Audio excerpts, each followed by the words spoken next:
So Johannes and Sandro, welcome to FrightFest. You're here with the UK premiere of Mad Heidi. How are you feeling? Well, great. Pretty good, yeah. Not nervous at all because we had our big premieres already in Brussels and in Zurich. So, but of course, great to present it here because we have a lot of actors from the UK in the movie.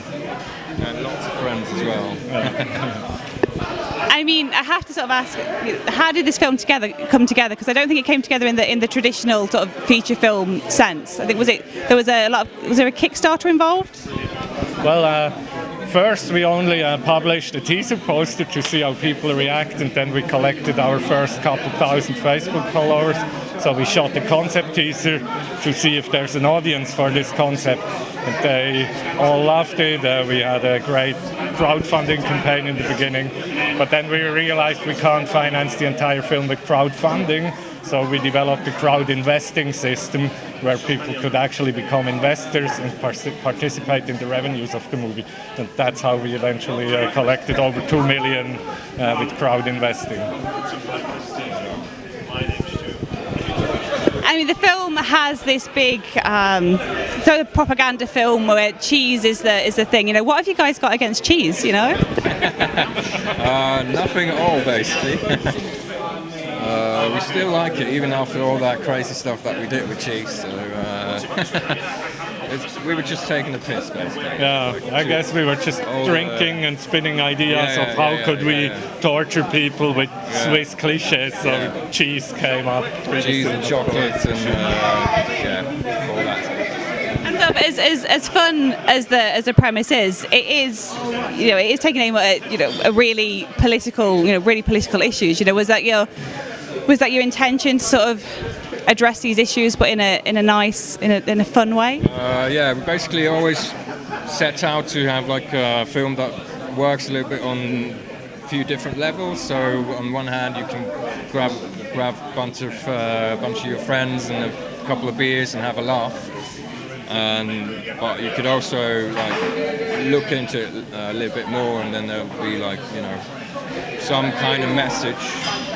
What we never wanted to do was to spoon feed it to the audience, so it's kind of hidden among all the absurdities and stuff like that. But I'm glad it was noticed. So. Yeah, that's the cool thing about genre films. You can be entertaining on the surface, but still have a political subtext. Yeah. And as a big Starship Troopers fan, Casper Van Dien, what does he like to work with? Because I mean, you get something out of him that he hasn't really had the chance to do before, which is show that he can be a funny guy. He was brilliant. Yeah, I guess we were pretty nervous because you don't know who comes here, and all these Hollywood types, that used to being on bigger productions, much less rock and roll, I guess. But he was totally cool with it. He was entertaining the entire crew all the time, so he brought a lot of joy to the set.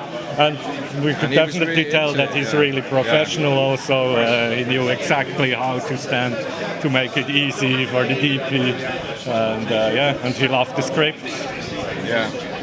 He was sad when he was done filming, so he kept asking whether we could write something for him to do some more and stuff like that. There's these really nice sort of propaganda videos that pop up in and around it, and there's a nice little nod to Starship Troopers within them as well. Was that intentional?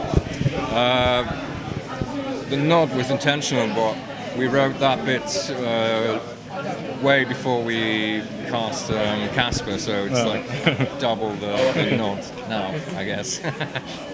And the film teases a potential sequel. Are you guys hoping that there might be the traction there to continue the story of Heidi? Oh, absolutely. Yeah, definitely the goal. Of course, it depends a bit on the success now, especially with this crowd investing model.